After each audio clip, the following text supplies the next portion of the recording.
Hi, welcome to the channel here, Moyna Bass Fishes. I'm Jim Moyna, and in this video we're going to talk about the 2023 MLF Toyota Series tournament on Sam Rayburn. There were two of them there, so this would be the one that was held in May. So the finals, today's Monday, so the finals was 2 days ago. My last day was 3 days ago because I did not qualify for the final day. I finished 57th place out of, I think, 137 or 135, somewhere right in there was the total number of competitors. So 57th place, not the money, not what I was looking for, not the kind of points I was looking for. It was just a mediocre finish. What did I have? 10 pounds, 15 ounces day one. Had another limit on day two for 10 pounds, 3 ounces. Quite the disappointing tournament, really. Totally felt like I underperformed. But anyways, we talked. I did put a video out regarding day one, so this video will be about day two and kind of the overall concept of the tournament, or the overall just reviewing of the tournament.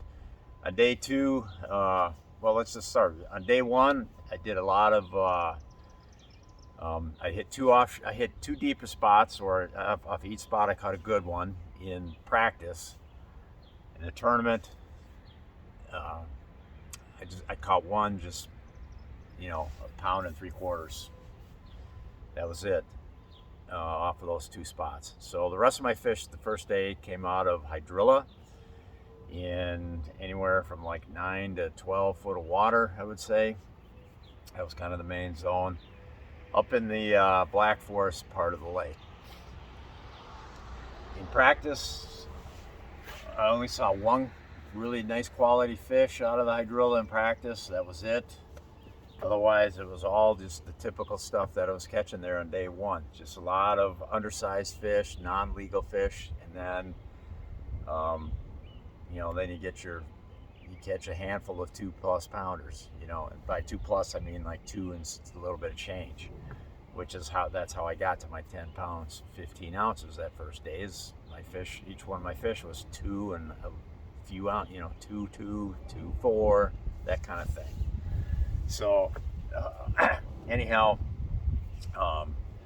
so going into day two, I thought I should just change strategy completely, see if I can get on the bigger fish. I spent 80% of practice out deep, which was a failure in many ways, which we'll get into that in a minute. So anyways, I felt like I just had to go up into the flooded bushes on the last day and see what I could do there, because the fish in hydrilla didn't do it for me. So let's try something else. In deep water, I just couldn't get that going. So it was time to switch it up. So I went and I did a lot of wacky worming around shallow bushes, which, and hay grass, and the hay grass. And the reason why I like the hay grass is because one of the last things I did on day one is I pulled up to this hay grass spot up there in the Black Forest, and actually I lost a really nice one. Well, I lost a decent fish, like a 3-pounder, and my co-angler caught one about 2 3/4, and this was all within 6 or 7 minutes. So I thought, hey, maybe I should focus more on the hay grass and also cypress trees and flooded bushes. So that's what I did on the second day, and that just didn't really work out that good either.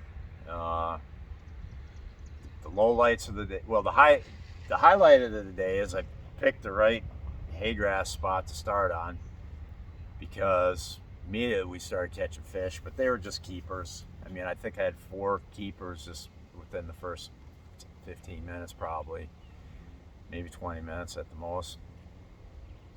And those were using a variety of baits, a fluke. That topwater kind of got I got the first couple bites on the top water, but they weren't taking it good, so I didn't actually hook them. So that's when I changed to a fluke, caught one on that, had another one roll on it, and then I went to a Nico rigged worm, and that's how I caught the rest of them there. So, but that was just, you know, 4 smallish keepers, and then the rest of the day I just really had to start working for them really hard. Whether it was bushes or hay grass or whatever, just having a hard time getting them. At one point, you know, I'm like, I just decided to go. I mean, I'm fishing pretty much all new water, and at one point, I come up to this. I see this juicy cypress tree, kind of on a point, and I'm like, oh, that's perfect. So I go over there, and there was some hay grass right there. So I go over there and I catch a tiny little one off of the, and by little I mean like 10 inches long, off of this just prime looking cypress tree. And probably about 35 yards were a couple other cypress trees. So I got rid of that 10 incher because you can't keep them. And just in, you know, so then I put the trolling motor on high, and in between these two patches, this one nice juicy cypress tree and these other couple of cypress trees, where there were like 2 scraggly bushes, flooded bushes. There were no green leaves on them, no nothing, just, I mean, not even thick branches. But I just flip my finesse worm in there, get a bite, set the hook, and up comes this like 3.5 to 4 pounder. It's like the worst looking bush in the freaking cove has this nice fish on there. And of course, what happens? He jumps and throws the wacky rig. So that was a heartbreaker there, because that would have been my best fish of the day, best fish of the 2 days, really.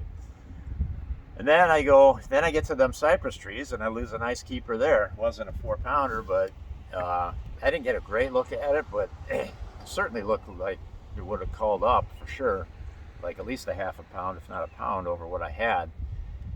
So that was another heartbreaker. And then so now I'm thinking, okay, we're getting in the right area, things are gonna be on fire. Well, then we just went into this huge lull for like an hour and a half or so, and didn't get much of anything. And that's just kind of how the day went the rest of the day, just sputtering along.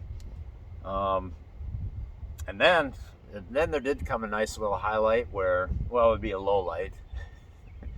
So there's this nice juicy cypress tree that I found late, you know, on one of the later practice days, because like I said, I fished mostly deep, and on this particular day I'd been fishing deep. This particular practice day I'd been fishing deep all day, and then I just happened to see the cypress tree, and I'm like, man, if there's ever going to be a fish on a cypress tree, it's going to be that one right there. And I ended up catching one over 3 pounds off of it in practice.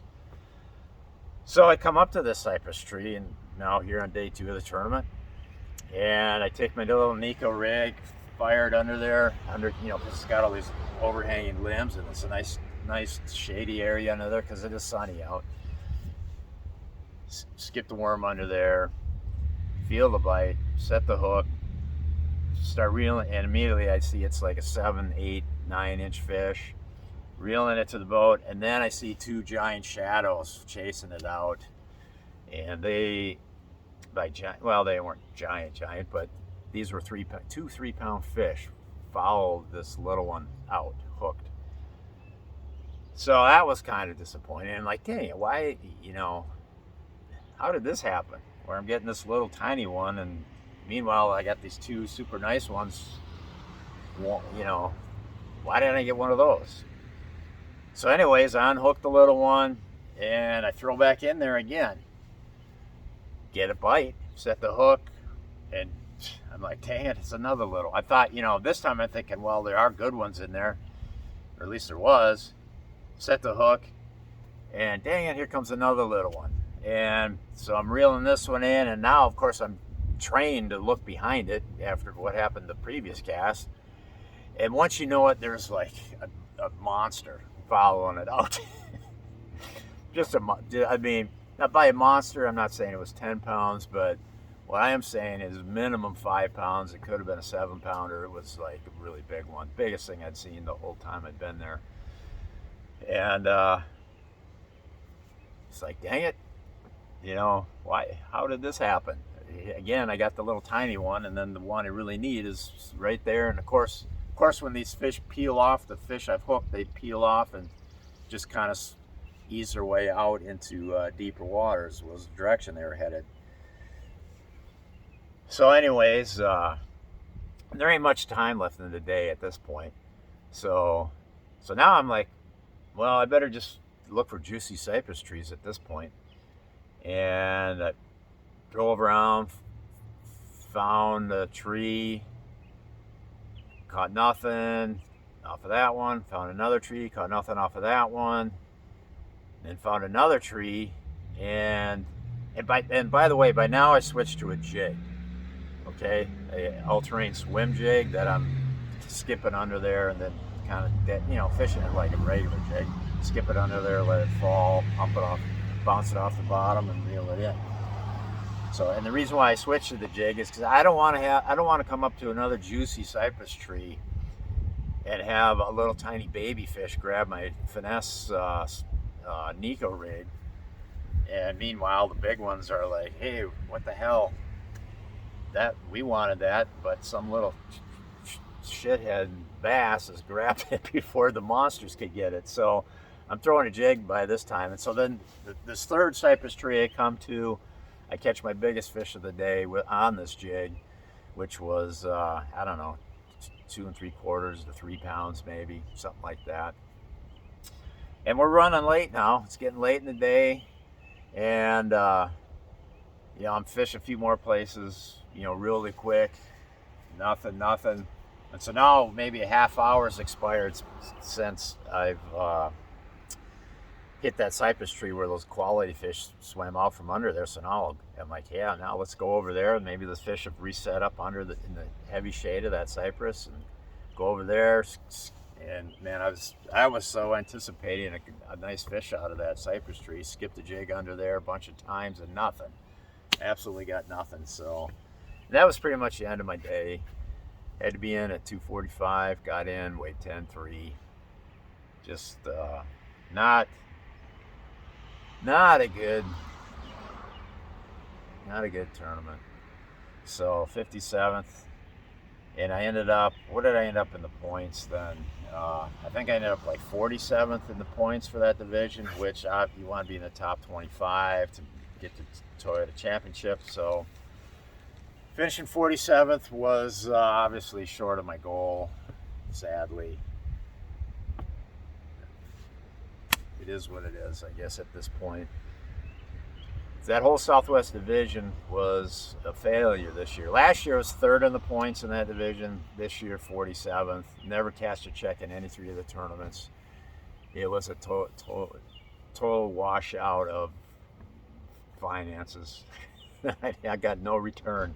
The only return I got was the fishing experience, and the experience of having been there and seeing what it's like to fish on those 3 fisheries under those conditions.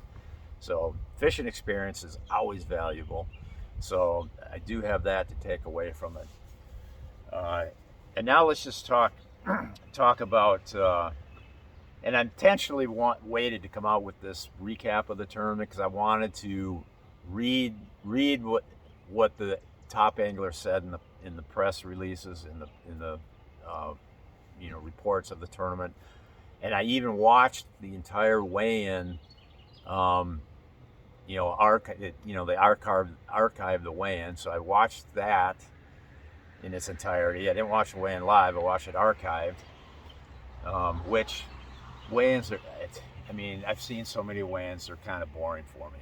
However, you can mine them for information, which I had to do because I had to see what the consensus was for what these guys were doing and how they were getting better bites.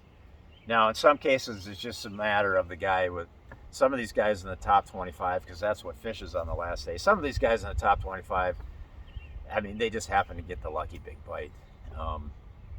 However, the guy that won absolutely smoked the field. Congratulations to him. Absolutely, he won by like, what was it, 25 pounds or something. I mean, crazy, crazy win. Just blew it. It turned out he did not even need to weigh fish the last day to win the tournament. That's how far he was ahead. So he won the tournament fishing deep brush piles and hard spots in 20 to 30 foot water, which, guys, that's what I look for so hard in 80% of my practice. And I spent many of practice days, I mean, like 7 practice days maybe, and I spent so much of my time looking for that stuff and just striking out totally. I mean, I caught a few bass here and there, but none of them, they were not any different than the fish I could go catch out of the hydrilla. They were not any different size than the fish I could catch up shallow in the bushes. It was just the same kind of stuff. So what was different? Why was the winner of this tournament, why did he catch the fish he did, the size he did, while I didn't? Well, this is where it paid off, listening to the weigh-in and hearing what because they interviewed him obviously in the weigh-in, and he said he caught him, a lot of fish out of brush piles, 20, 30 foot of water. And he also said that there was one area of the lake where this worked. He said in practice, and he practiced, he was there even a couple days before I even got there, so that's how much time he put in. But he said there was basically one area of the lake where it really worked well. Everywhere else he went, he said it was just horrible. He couldn't get nothing going. So that's kind of tells me that I was in the wrong area of the lake. Although I tried different areas of the lake, and even if I got into the right good area, I may not have went about it the right way. But there are a lot of questions unanswered from this tournament. That's for sure. If I was to go there tomorrow to practice for another tournament, I would have some better direction, I think, as to how I'd want to fish those deep brush piles. I think in my case, I was fishing a lot of the brush piles. I was maybe keen on the tops of the brush piles and not getting down to the nitty-gritty down at the base of them. That might have been part of my problem. I mean, I did do some of that, but a lot of the stuff I was doing, I was just swimming it by the top half of the brush pile, and if any quality fish that were on the bottom, I just never got a chance to get to my bait. So, but I didn't do that in every case. I did fish the bottoms of brush piles at least, maybe 20% of the time in practice. So, but anyways, it was a big miss on that pattern for sure. And I would like to stay there and kept fishing for the next 3 days just to figure it out. Probably should have, but I was ready to go. Been gone. I did go out fishing after I weighed in my fish on the second day. I'm like, because I wanted to just run more cypress trees and hay grass after, especially the cypress trees, and of course, guess what happened? It was a disaster. I mean, I didn't catch much. Caught 1 3-pounder and one other just keeper. So, and that was fishing from like 3:30 until 8 o'clock. So, did not get on them even after the tournament. But anyways, other patterns that guys talked about during the weigh-in, obviously there was guys that did well out of the grass, out of the hydrilla. They managed to catch some nice fish out of the hydrilla, more than just one. So there was a hydrilla pattern, and that gets me thinking, man, if I would have just stuck with the hydrilla pattern 100% of the time, surely I would have been able to call up at least a couple times, instead of weighing 10, 15, because I only put in maybe 5 hours towards that hydrilla the first day. And the rest of it was fishing this other stuff deeper. that I thought I could get bit on. So had I gone all in on the hydrilla, I know I would have done better in this tournament. And especially the second day, I never even did any of it because I was getting lots of bites out of that stuff. Lots of them. Tons of bites. Or, I mean, even had I gone all in fishing cypress trees and bushes, because some guys did well doing that. Some guys were catching. This is the thing. Every time somebody says they had a frog pattern going, I completely don't understand it, because whenever I throw a frog there in Rayburn, the fish come up, look at it, and then fade down. Come up, look at it, and fade away. They don't even go for it. Which, incidentally, maybe that should tell me that these guys on the frog patterns, maybe they're in dirtier water with the frog pattern. And in dirty water, the fish isn't going to be able to inspect the frog that closely, and they're actually going to eat it rather than inspect it and shy away. So, because there were some frog pattern guys in the top 25, there were bush flippers in the top 25, jig flippers in the hydrilla in the top 25. Just a lot of that kind of stuff going on. It's just, I'm just disgusted with this performance there of myself, and because I know how to, especially out of that hydrilla, I knew how to catch a lot of fish out of that hydrilla, and but I don't know, after day one, no quality fish out of the hydrilla. It's like, what the heck? Why go back to it? Why go back to catching, 5 small ones and then a keeper, and none of the keepers are quality? Why not? I mean, I had to switch it up, because I mean, the little bit of information I had learned from my own fishing in practice, a couple of the better bites I had were up in the shallows, and the little bit that I didn't do a lot of it. So I guess that second day of the tournament, I just had to go that direction and give it a full day shot and see how it went. A lot of my fishing on that second day was on the lower end of the lake. Maybe that was part of the problem. The water was maybe too clear. It's the low end of the lake. Maybe, I don't know. It's just a lot of times. I mean, sometimes certain lakes are hot. Certain sections of the lakes are hotter than others, and perhaps I needed to be, if I was fishing the bushes, maybe up into the really grassy parts of the lake, doing it. But I was thinking, well, if I get away from the grass, then the only thing they have to go to is the shallow bushes and cypress trees. I thought, well, maybe that's a good thing, but it sure didn't pan out. And there weren't many guys fishing that lower end at all, really. So, I don't know. I mean, it just didn't pan out. So, what else? I guess that's about it for my Rayburn report, which is kind of a sucky report. I guess, well, let's just talk about the Toyota Series now. My whole goal was to make the championship, and I got a decision now to make. Do I got to schedule some more Toyota Series tournaments to try to get through the wild card division? That's what I got to decide, and I haven't really decided that. But I may have to post 2 good tournaments, not just one. If it was just one, if I felt like all I had to do was post one top 25, and that would get me in, then I would do it. But dang, I might have to. I mean, it may be required of me to post 2 top 25 tournaments. Take my best finish out of Take my best finish out of these 3 from the Southwest Division, and then add it to 2 top 25s that I pick up out of these other random divisions. So that's because what do I got? I got a 46.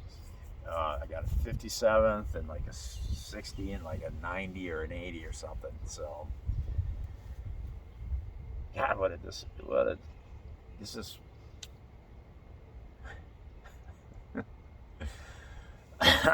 All right, enough of that. Time to shake it off. My next tournament will be at the Potomac River. It'll be the MLF Invitational in June, like the third week in June, unless if I pick up something here in Minnesota in between now and then, just some, some one-day weekend tournament, which I'm thinking maybe the Minnetonka Classic. Maybe I haven't fished it since 2010, which me and my partner, it's a partner tournament. We actually won that year and haven't been back since. So maybe it's time to go back to the Minnetonka Classic. It's a fun tournament. I always loved it. Just kind of got away from it. Scheduling and that kind of overlapped a lot and stuff. But all right, that's enough. Thanks for watching, and I will be posting some more videos on fishing regularly between now and the Potomac. Over.